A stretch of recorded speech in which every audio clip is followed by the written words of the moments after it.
एक किसान थे और उनके एक छोटा बेटा था 7-8 साल का और एक बेटी थी संग बराबर की 1 साल छोटी। और उनकी पत्नी थी। वो जो किसान था बड़ा शिव भक्त था, बहुत शिव भक्त था। उन्हीं के गांव में शिवालय था। जब भी कहीं जाता पहले शिव जी को जल चढ़ा के जाता, फिर अपने खेत क्यार को देखने के लिए जाता था। उसका सारा समय शिव भक्ति में ही व्यतीत होता था। गृहस्थ के कार्य करता था, सब कार्य करता रहता था, पर शिव जी को भूलता नहीं था। यही उसकी शिव भक्ति थी। एक बार वो खेत पे जा रहा था तो उसके बच्चे ने कहा कि पिताजी मैं भी आपके साथ खेत में चलूंगा। पिताजी ने कहा अगर तुम्हारी पढ़ाई पूरी हो गई हो तो चलो मेरे साथ, तुम भी चलो।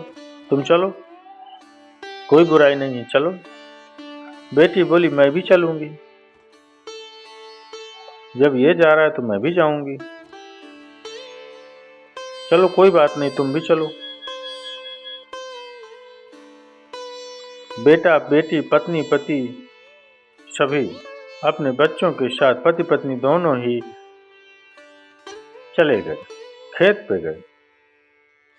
दोनों बहन भाई वहीं मेड़ पर बैठे हुए थे, खेल रहे थे और पति पत्नी खेत का काम कर रहे थे। एक विचित्र सी घटना घटी। खेत में से सांप निकला और अचानक से सांप ने उस बच्चे को डस लिया, काट गया। बच्ची चिल्लाई, भैया को सांप ने डस लिया, भैया को सांप ने डस लिया, चिल्लाई बच्ची।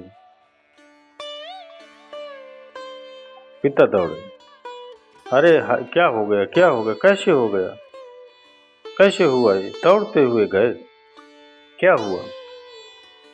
अरे कोई मेरे बच्चे को बचाओ, मेरे बच्चे को बचाओ, मेरे बच्चे को बचाओ, ये कहने लगे, चिल्लाने लगे चारों तरफ। पूरे गांव में शोर मच गया, अरे फलाने के बच्चे को सांप ने डस लिया, सांप ने डस लिया, फलाने के बच्चे को सांप ने डसा, सांप ने डसा। पूरे गांव में शोर मच गया, शोर मच गया पूरे गांव में। गांव में तो कोई ऐसा वैद्य भी नहीं था और अचानक से वहां से एक वैद्य कोई निकल रहा था, किसी दूसरे गांव में जा रहा होगा। सुना तो वैद्य ने कहा, अरे भाई क्या हो गया, बच्चे को सांप ने डस लिया? बोले हाँ जी। अरे बोले चिंता मत करो, हम देखते हैं। वैद्य ने कुछ जड़ी बूटी ली, उस जगह को कुछ किया, ज्यादा से ज्यादा जहर निकाला, जड़ी बूटी लगा दी। बोले लो 2-4 दिन इस जड़ी बूटी को लगाना, तुम्हारा बच्चा ठीक हो जाएगा, भगवान ने चाहा सब ठीक होगा। ठीक है। इसके बच्चे को सांप ने डसा, ये मन ही मन शिव जी को कोस रहा था। शिव जी, हे भोलेनाथ, मैंने कभी किसी का बुरा नहीं किया, बुरा करने का विचार भी कभी मन में नहीं आया। एक तो मैं पहले से ही गरीबी की जिंदगी जी रहा हूं, बड़ी मुश्किल से, बहुत मुश्किल से अपने बच्चों को पाल पा रहा हूं। मैं आपकी सेवा करता हूं, आपको भूला नहीं हूं।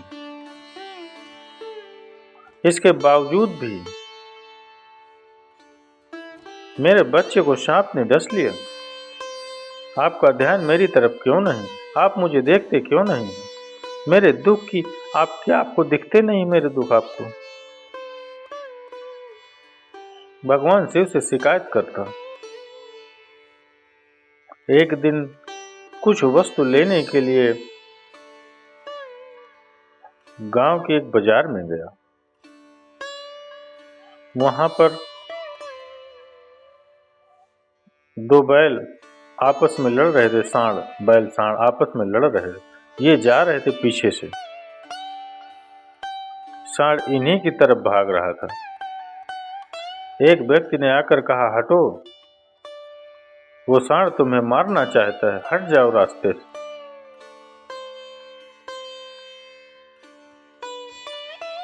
जब तक हट पाता तब तक उस सांड की कुछ चोट उसे लगी, वो गिरा।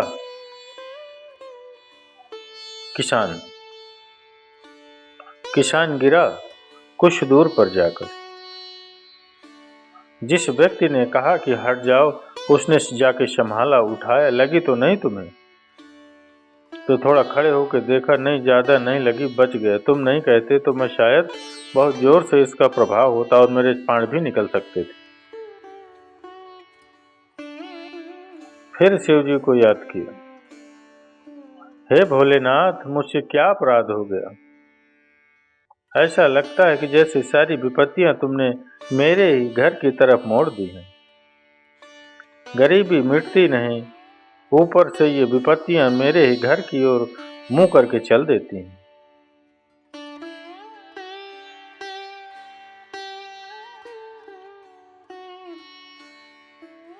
कुछ दिन निकले। एक दिन इसने अपने खेत में गेहूं बोए। संयोग से बोले बाबा ने थोड़ी कृपा की, बोले चलो इसकी थोड़ी गरीबी मिटाने का प्रयास करें। भक्त जब ज्यादा जिद करता है तो भगवान भी फिर कुछ न कुछ प्रयास करते ही हैं। गांव में सबसे अच्छे गेहूं इसके हुए, सबसे अच्छे हुए इसके, अच्छी पैदावार हुई इसकी। सभी लोगों के खेतों में गेहूं इस बार खराब हुए थे, बिगड़े हुए थे, और इसके बड़े घने थे, बड़ी अच्छी फसल थी। गेहूं पक गए, गेहूं पे दाएं चल गई। आजकल तो ट्रैक्टर से निकलवा देते हैं, मशीन से निकलवा देते हैं। पहले तो दाएं चलती थी, बैलों को ऊपर चलाते थे, फिर ऐसे हवा में उसको उसाते हैं, बरसाते थे, या उसाना जैसे पंखा में हवा चला, हवा में उसे बरसाते थे, जिससे भूस भूस अलग उड़ जाता था, गेहूं अलग रह जाते थे। ये पहले की प्रक्रिया थी। उसको भूस को पशुओं के लिए और गेहूं को मानवों के लिए रखते थे। तो ये सब कार्य करने में उसे रात हो गई, शाम हो गई, शाम से अंधेरा होने लगा। तो किसान ने अपनी पत्नी से कहा, देवी, हमको ऐसा लगता है कि अब रात होने वाली है और अभी तो यह सब ठीक नहीं होगा। बच्चे वहां घर पर अकेले हैं, तुम बच्चों के पास चली जाओ। रात्रि में इस फसल को अकेला छोड़ना भी ठीक नहीं, तो मैं ही सो जाता हूँ। बोले, हाँ, ये बात ठीक है। तो किसान लोग खेत पे सोते हैं, आज भी सोते हैं, आज भी सोते हैं। हालांकि आजकल तो मशीनों से निकाल लेते, पहले ये सिस्टम नहीं था। तो किसान वहीं सो गया, उसी जगह, अपनी रास के पास, अपने गेहूं के पास। अब वो तो चली गई पत्नी घर।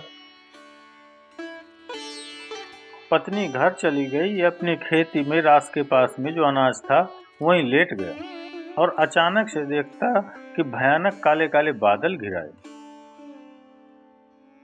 अब अनाज खेत में पड़ा हो और अचानक से बादल घिराए तो किसान के दिल की धड़कनें बड़ी तेज हो जाती हैं। या तो फसल पकी हुई खेत में खड़ी हो, या फिर गेहूं या अनाज निकाल के खेत में पड़ा हुआ हो। अच्छा, पड़ा हो तो उसे कवर किया जा सकता है। पकी हुई जो फसल खड़ी हो खेत में, वो ज्यादा नुकसानदायक होती है। अब कारे कारे बादलों को देखकर ये किसान के दिल की धड़कन तेज हो गई। कहने लगा, भोले, अब ऐसा मत करना, अब ऐसा मत करना। इतना तो कहना ही था कि भयंकर मूसलाधार बारिश हुई, भयंकर मूसलाधार बारिश, और उसका अनाज खेत में इधर उधर बिखर गया। अब उससे नहीं रहा गया, उसका विश्वास टूट गया। बोले, या तो भोले तुम हो नहीं, हो तो बड़े निर्दयी हो, तुम बहुत निर्दयी हो, तुम भगवान नहीं हो सकते। दौड़ा दौड़ा गया शिव जी के मंदिर में। शिव जी के मंदिर में माथा पटक पटक के रोने लगा और कहने लगा, मुझे उसे बताओ जो तुमसे भगवान तुमको भगवान कहते हैं। तुम निर्दयी हो, तुम्हारे पास हृदय ही नहीं है। मेरी गरीबी तुमको दिखती नहीं है, मेरा संकट तुम समझते नहीं हो। मेरे बच्चे को सांप ने काट लिया, मुझे बैल ने मार दिया, जीवन भर से गरीबी भोग रहा हूँ, कभी किसी के साथ बेईमानी नहीं की, चोरी नहीं की, तुम्हारी सेवा की, तुम्हें याद किया। आज थोड़ी सी खुशी मेरे घर आ रही थी, फसल आ रही थी, अच्छी फसल हो गई थी, मन प्रसन्न हो रहा था। तुमसे मेरी ये प्रसन्नता न देखी गई महादेव। बरस पड़े बादल बनकर बहा दिया मेरे अनाज को। यही है तुम्हारी भगवत्ता। ऐसे ही समझ लो मैं तुम्हें भगवान। कैसे भगवान हो तुम? वो सर पटकने लगा महादेव के शिवलिंग पर। रक्त बहने लगा उसके माथे से। बहते हुए रक्त को महादेव अधिक देर न देख सके और भगवान शिव स्वयं प्रकट हो गए। बोले शंकर भगवान की जय।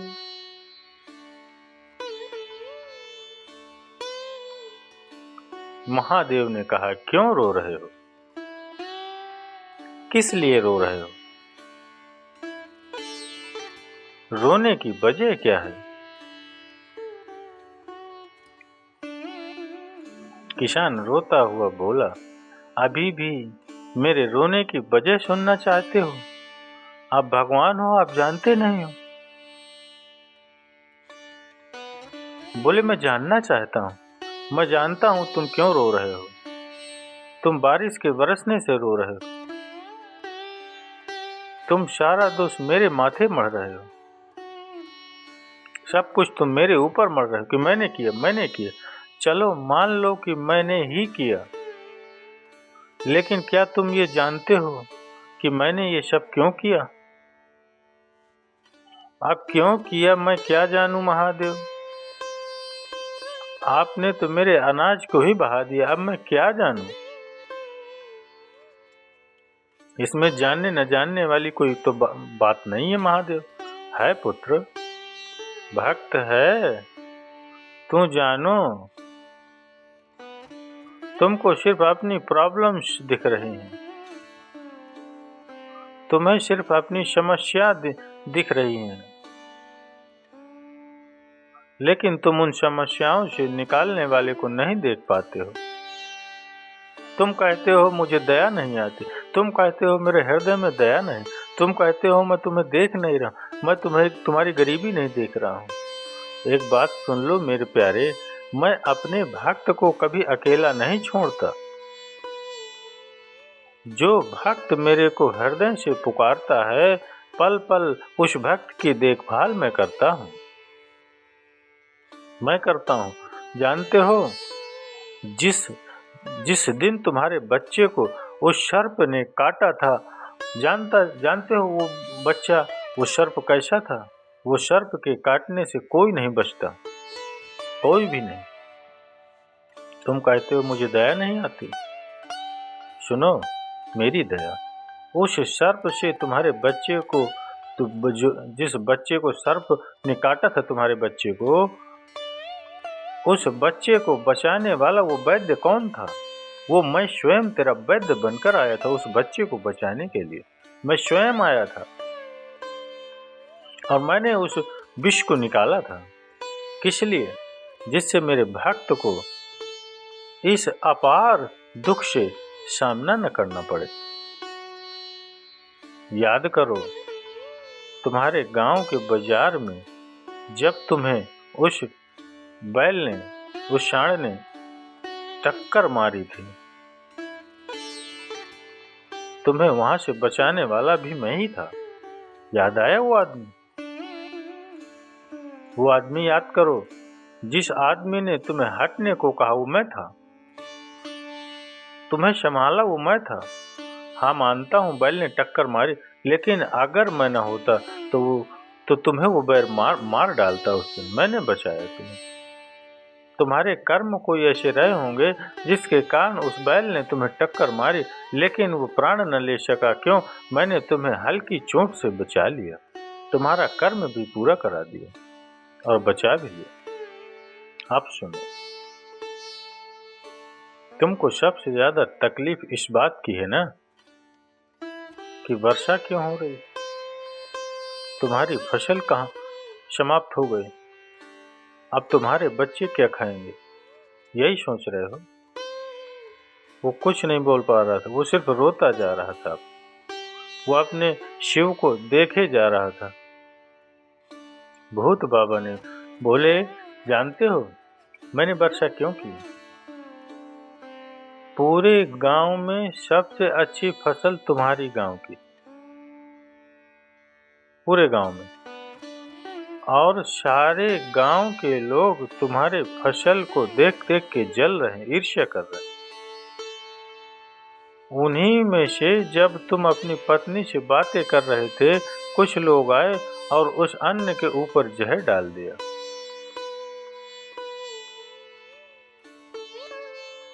तुम्हारे अन्न के ऊपर जहर डाल दिया जो तुमने नहीं देखा।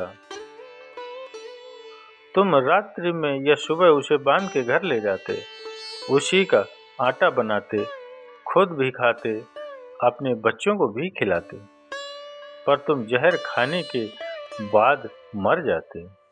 इसलिए मेरे भक्त को, मेरे भक्त के बच्चों को कोई कष्ट ना हो, इसलिए मैंने भयंकर बारिश कर दी जिससे वो सारी फसल बह जाए, मेरे बच्चे सुरक्षित हो जाए, मेरे भक्त सुरक्षित हो जाए। वो कुछ नहीं बोल रहा था, वो सिर्फ देखे जा रहा था।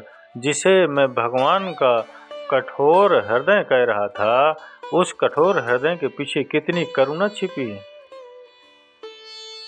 कि मैं समझ नहीं। हम लोगों को यही तो शिकायत, महादेव कहते हैं तुम सिर्फ मुझसे शिकायत करते हो, लेकिन तुम्हारे कष्टों के पीछे मेरी करुणा करने का जो विषय, उसे तुम देख नहीं पाते हो। मित्रों, तो चलिए मित्रों, माताओं बहनों, अगर ये भोले बाबा की करुणादायक कहानी आप सभी शिव भक्तों को अच्छी लगी हो तो अवश्य एक लाइक करिएगा। और जीवन में कष्ट तो बहुत आते हैं, परंतु बचाने वाला भी वही मेरा बाबा त्रिकालदर्शी, मेरे देवों के देव महादेव, मेरा काशी विश्वनाथ कैलाशी, उसके अलावा कोई दूसरा हो ही नहीं सकता मित्रों। इसलिए अगर कथा अच्छी लगी हो तो एक लाइक, और कमेंट्स में हर हर महादेव, ये श्री शिवाय नमस्तुभ्यम अवश्य लिखिएगा मित्र। मेरे महादेव का जयकारा अवश्य लिखिएगा मित्र। मेरे महादेव के चरणों में हमेशा अपनी सेवा और वंदना ध्यान अवश्य करिएगा मित्रों। एक लोटा जल सभी समस्याओं का हल, अवश्य मेरे बाबा की शरण में रहिए मित्रों। हर हर महादेव।